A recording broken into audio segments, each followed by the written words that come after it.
আসসালামু আলাইকুম। মান্দা ফেরিঘাট এখানে আপনারা কারা কারা গিয়েছেন এবং এই জায়গায় এসে আপনারা কোন কোন বিশেষ খাবারগুলো ট্রাই করেছেন? আমি তো ট্রাই করেছিলাম ডিমের পিঠা। এই পিঠাটা আসলে আমার কাছে সত্যি বলতে ডিম ছাড়াই এই ঝাল ঝাল মশলা দিয়ে খেতে বেশি ভালো লাগে। তবে এই পিঠাটা ম্যাক্সিমাম মানুষই ডিম দিয়ে খায়, মানে ডিমের পিঠা যেটাকে বলে। আমি হচ্ছে ডিম ছাড়াই নিয়েছিলাম। এই মশলাটা অনেক ঝাল ঝাল একটা মশলা।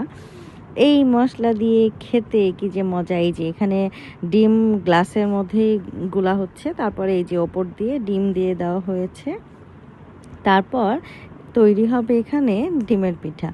এই পিঠাটা খেতে অনেকের কাছে অনেক মজা লাগে, কিন্তু যেহেতু ডিম আমার খুব বেশি পছন্দ না, তাই আমার জন্য ডিম না রাখাই ভালো।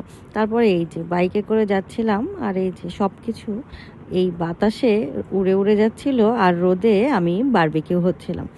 এই যে আপনাদেরকে একটু প্রাকৃতিক সৌন্দর্য দেখাই, দেখতে দেখতে যেতে অনেক বেশি ভালো লাগছিল। তবে যদি এই রোদের এই তাপটা না থাকতো তাহলে মনে হয় আরও বেশি ভালো লাগতো। বাইকে করে একটু লং ট্যুরে যাওয়া বা ঘুরতে যাওয়া, এটার অবশ্য মজা একটু অন্যরকম। আমরা ঘুরতে ঘুরতে ঘুরতে ঘুরতে গিয়েছি এবং ঘুরতে ঘুরতে এসেছি, অনেক কিছু খেয়েছি, অনেক মজা করেছি। আমরা আসলে গিয়েছিলাম রাজশাহী থেকে মহাদেবপুর।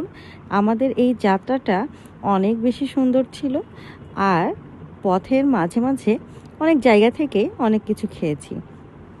রাস্তায় এক জায়গায় স্পেশাল চা খেয়েছিলাম এবং সেখানে একটা চায়না বটের গাছ দেখেছিলাম, যা আমার মন কেড়ে নিয়েছে, এত সুন্দর।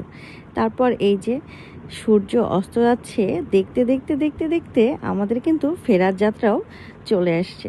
খুব ভিডিও করছিলাম, আবার রোদে কিছু দেখতে পাচ্ছিলাম না। তারপরে দেখলাম কেমন করে জানি এই ইফেক্টটা অন হয়ে গিয়েছে, মানে এত রোদের তাপ ছিল ঠিকমতো কিছু দেখতেও পাচ্ছিলাম না।